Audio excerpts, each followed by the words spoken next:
Hai guys, aku Maggie dan di video kali ini aku bakal ngomongin seputar The Naked Traveler Horror Anthology dan juga pengalaman horor yang pernah terjadi kepadaku. Tapi sebelum kita pergi ke sana, aku mau sedikit jelasin tentang posting barang atau challenge bulanan Booktube Indonesia.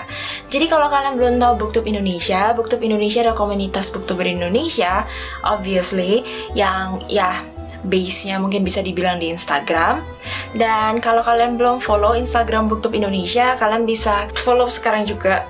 Ini aku tulis di bawah sini dan aku bakal kasih linknya juga di deskripsi kalau kalian terlalu males buat ketik huruf-huruf ini di HP kalian atau di PC kalian, ya whatever. Anyway, jadi posting bareng Booktube Indonesia adalah challenge bulanan di mana satu dari anggota Booktube Indonesia nantinya akan memberikan sebuah challenge atau tema video yang harus kita buat bareng-bareng dan posting kemudian.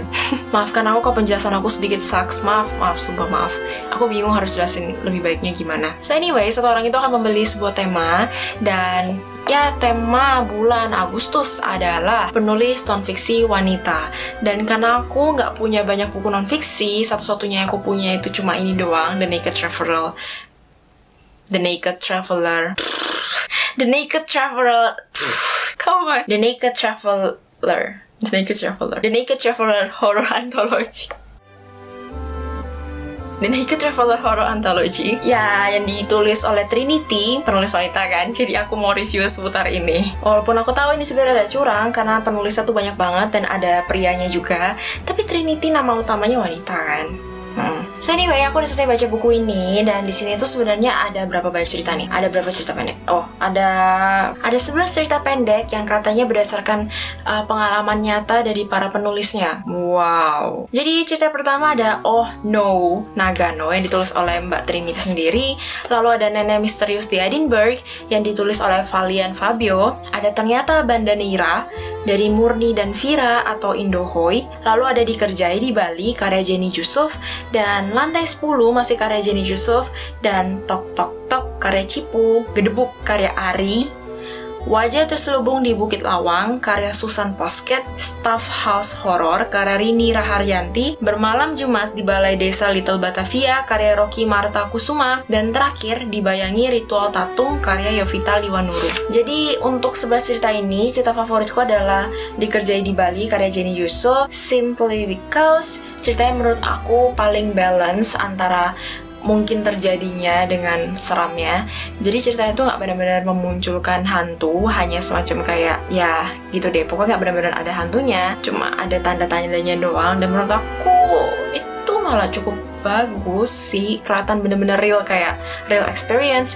I mean, I know dibilangnya ini kan real horror experience, tapi aku bolehlah sedikit skeptis sebagai orang kan, sedikit doubting gitu. Soalnya cerita pertama dari buku ini yaitu Ono Nagano yang ditulis oleh Mbak Trinity, itu bener-bener super horror banget. Like, are you seriously pernah sampai begitu? Bukan aku nggak percaya sama Mbak Trinity, tapi entahlah. Itu bener-bener kayak film horror beneran, kayak film horror yang kalian tonton, like Conjuring gitu. Jadi boleh dong sedikit skeptis sebagai orang. Jadi aku bukan nggak percaya, tapi aku nggak bisa bilang itu favorit aku karena aku nggak merasa serem sama sekali dan malah rolling eyes several times karena menurut aku like film horror banget gitu deh. While for Jenny Yusuf yang Dikerjai di Bali, aku rasa itu beneran terasa nyata dan bahkan ada satu adegan yang bikin aku kayak wow, ya ada satu adegan yang bikin aku kayak gitu. Mungkin aku yang lebay, tapi menurut aku emang itu cukup worth it buat ekspresi atau reaksi seperti itu. So anyway, semua ceritanya sebenarnya lumayan seru buat dibaca, tapi juga nggak serem-serem banget. Walaupun aku bacanya tengah malam dan bahkan subuh, seriously, nggak bikin aku merinding atau gimana. Ya, tapi aku aku memaklumi sih, karena sebenarnya kan susah nulis sesuatu yang serem di buku melalui tulisan. Bikin filmnya aja yang ada visualnya aja susah buat nakutin orang, gimana tulisan lagi. So anyway, aku cuma bisa kasih buku ini 3 bintang aja, dan aku juga nggak bisa komentar banyak karena ya aku nggak bisa komentar seputar apa-apa kan, karena kan katanya berdasarkan kisah nyata. Jadi aku juga nggak bisa komentar seputar plotnya karena literally no plot in here, adanya cuma pengalaman mereka dan gaya bahasanya juga gaya bahasa setiap orang beda-beda walaupun kebanyakan santai. Jadi that's it I guess. Oleh sebab itu makanya aku mau tambahin sedikit seputar pengalaman horor aku sendiri karena temanya juga tentang real horror experience, right? Jadi aku pernah bisa dibilang berinteraksi dengan it, kok kalian tahu. You know what I mean lah. Jadi waktu itu aku pergi ke kota Batu, Malang, di Batu Secret Zoo, Jatim Park 2. Kalau kalian pernah ke sana, kan masuk ke museumnya, museum Secret Zoo-nya yang banyak hewan-hewan, ya patung hewan gitu atau hewan dikeringkan. I guess itu patung hewan sih. Terus kalau misalnya kalian pernah ke sana, ada satu section itu dia semacam bikin auranya seperti kutub utara atau Antartika. Jadi ada beruang kutub di tengah-tengah ruangan gede gitu. Ini beruang kutub. Terus di sini tuh ada semacam backdrop yang kayak salju-salju seperti di Antartika. Persis lah pokoknya backdrop. Itu bukan tempat orang biasa buat foto-foto di sana, di backdrop itu. Jadi aku pergi ke sana dan aku foto di backdrop itu. Aku foto cuma sama keluarga aku doang. Bener-bener keluarga aku doang. Lalu ya udah kita keluar dari sana dan kita main-main di Jatim Park 2-nya. Tapi setelah seminggu setelah ke sana pulang, waktu itu aku foto pakai kamera BlackBerry, masih BlackBerry Bold zaman BlackBerry. Mamaku tuh orangnya tipe yang kalau udah foto rame-rame dia bakal suka ngezoomin satu-satu muka kita karena dia pengen lihat ekspresi kita kayak gimana.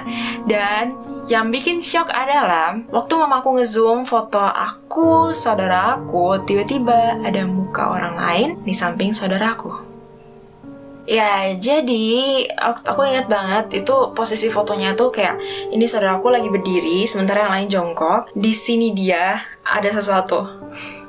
Oke, so sisi positifnya adalah sesuatu yang muncul itu nggak menyeramkan, nggak dengan rambut yang tertutup atau gimana, enggak. Jadi mukanya tuh kelihatan dengan jelas, seriously, dengan jelas banget.